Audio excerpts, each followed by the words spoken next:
Okay, first of all, when you practice an instrument, you practice to improve, to get better, not to impress other people, not to post on the web. I'm posting this, but this is just to show something. Not to post on the web and brag. And if you post things on web, remember you're bound to be criticized. And if you are a sore loser, a sore sport, that's your problem. If somebody criticizes what you've been doing, you can either ignore, or the best way is to post something better. Okay, that's the way.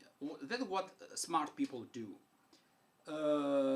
If what somebody says or writes is completely out of place,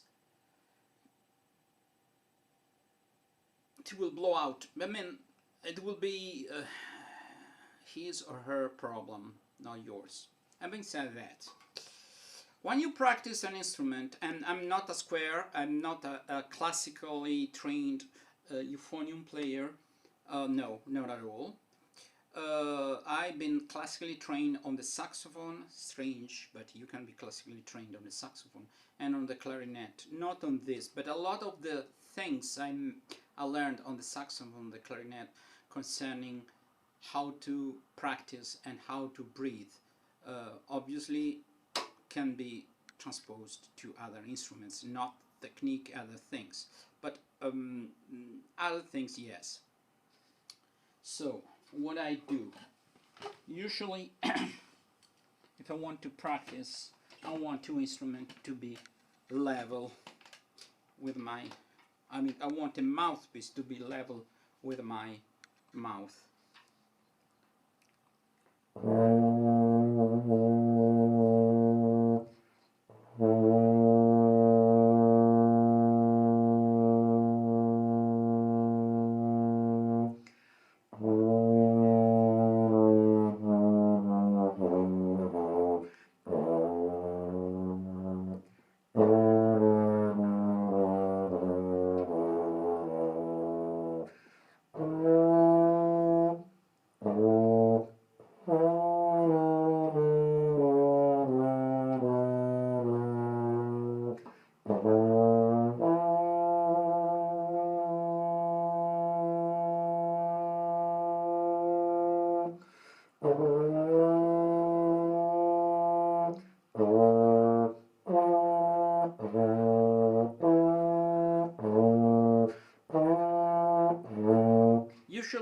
Usually, many people practice harmonics partial from lower note to a higher note. I found out that it's more difficult to go down, so I usually practice what is more difficult, not what it is easier.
To breathe in when I was breathing out with my cheeks. That's difficult.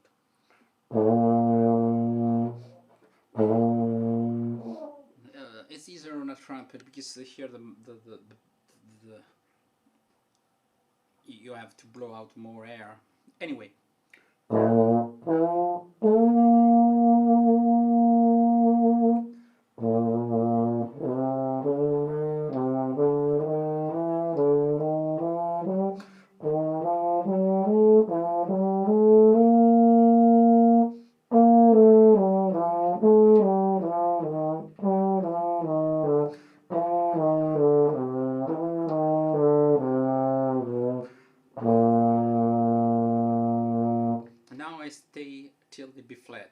see, because I'm a trumpet player in my soul, a cornet player.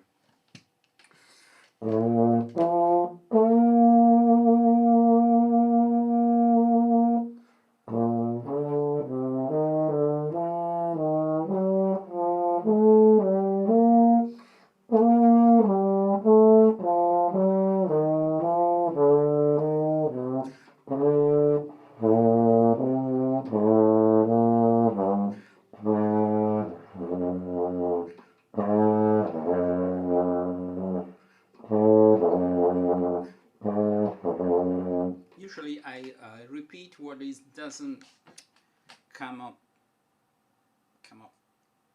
beautiful, so it doesn't sound good. So I'm not in a rush.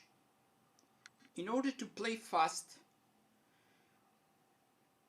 you must have learned to play slowly quite well, and then you use this and you go down, not up, a notch, a notch, a notch, until you can play quite fast at ease. Not struggling, not muddling through, but at ease.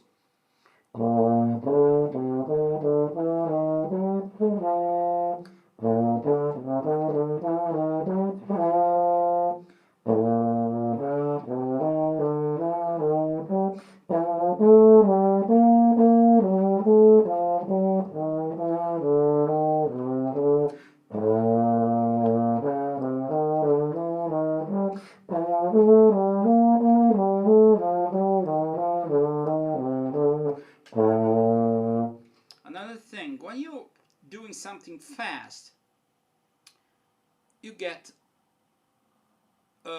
nervous, and nervous is the mother of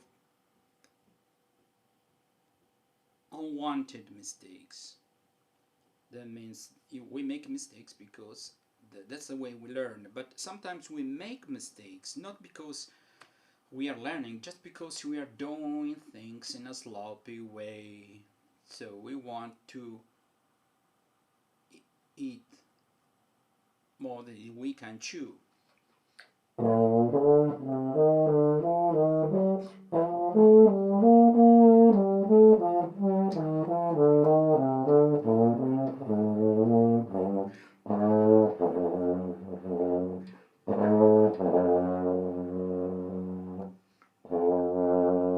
Okay.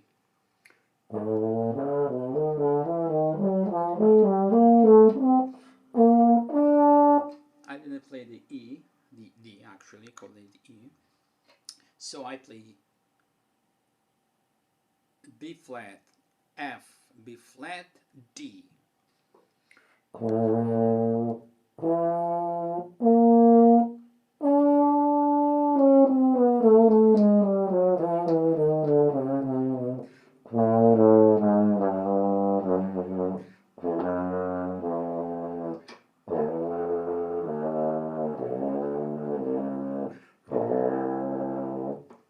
Okay, I don't have compensated, so I have to compensate with my lips that I cannot do.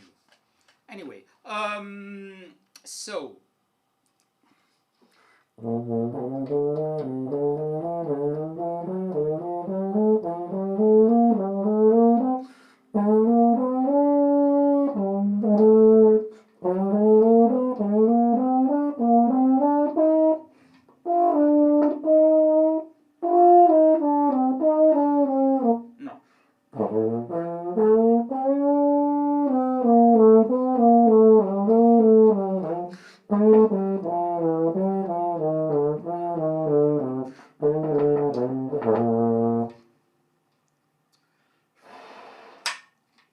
okay.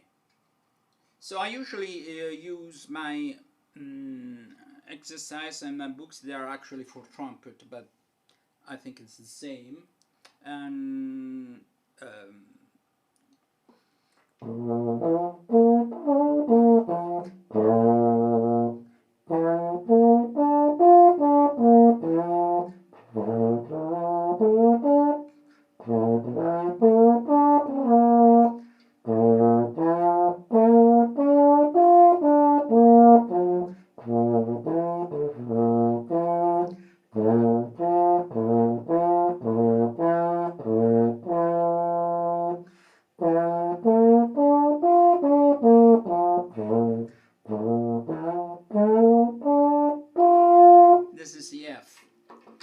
you start gradually, what is 10 minutes is better, so you can without forcing your lips play relatively high pitched notes, and then you go from G. Everything is gradual.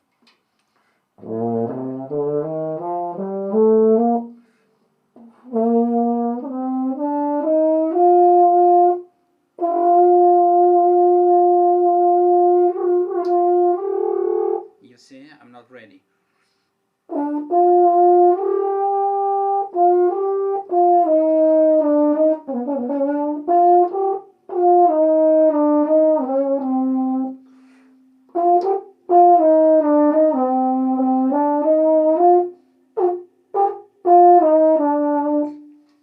Okay, it's a little bit forced. It is forced. Not a little bit, it is forced.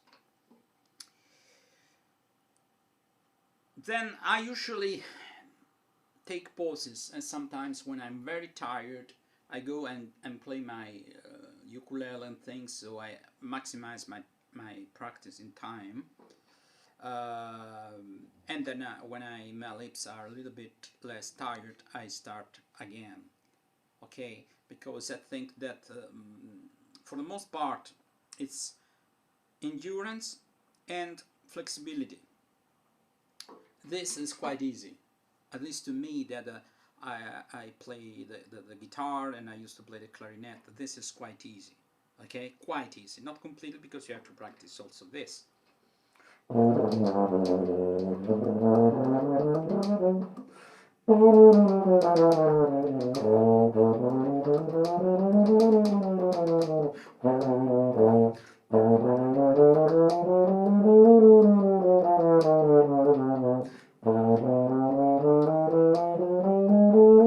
Here, there's, as opposed to the trumpet, there is a more tension here. So you have to develop also your muscles here. Usually I have more muscles here. That's why, in a way, when I play the French horn that I rarely play, it's easier.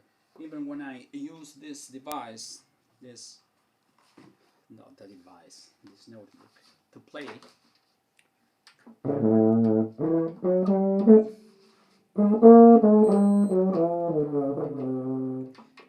I'm used to use this. I'm used to using this. I'm used to using this because when I play the French horn, I use this hand to finger. Okay.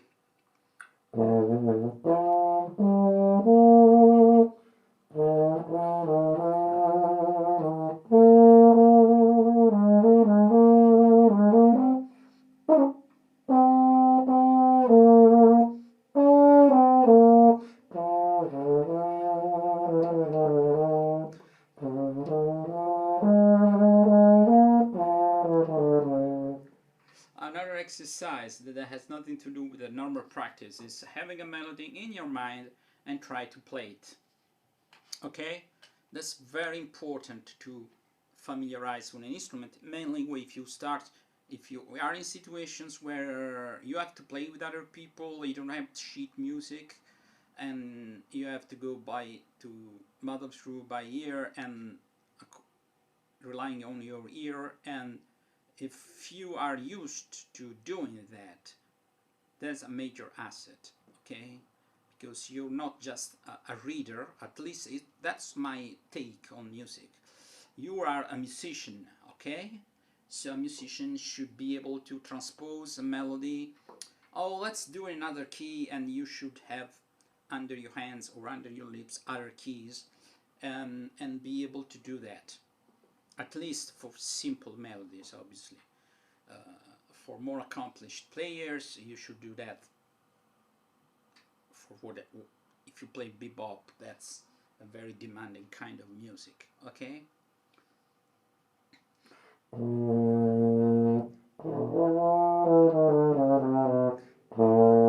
I find that now and then playing the cornet develop my high-pitched notes, so I play the cornet as well. Actually, I started the brass instruments playing the cornet.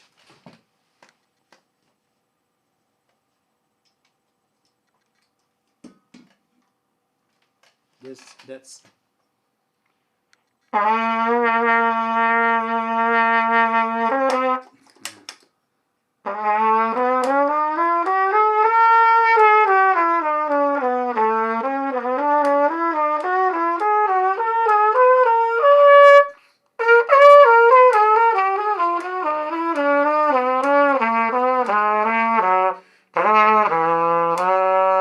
actually playing the euphonium. My low notes of the cornet are better than the high-pitched notes, but it helps me a lot.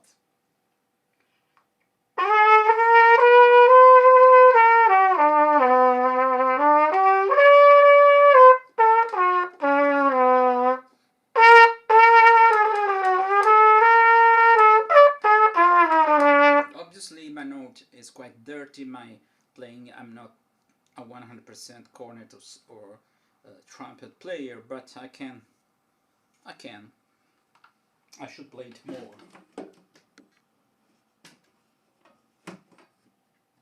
Okay.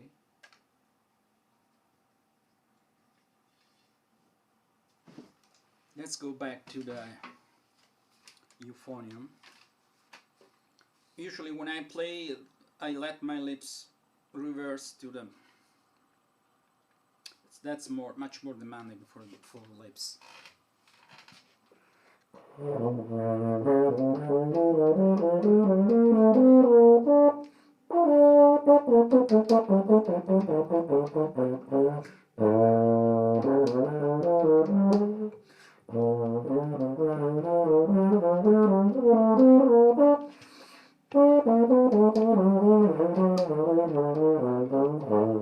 You have to also know where to breathe in. Okay, that's a major problem for all. Okay, having said that, that's my take on practicing.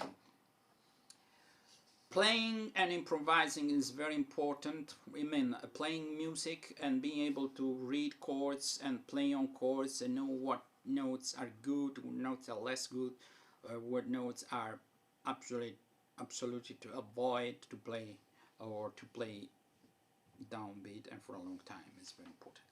Anyway, goodbye.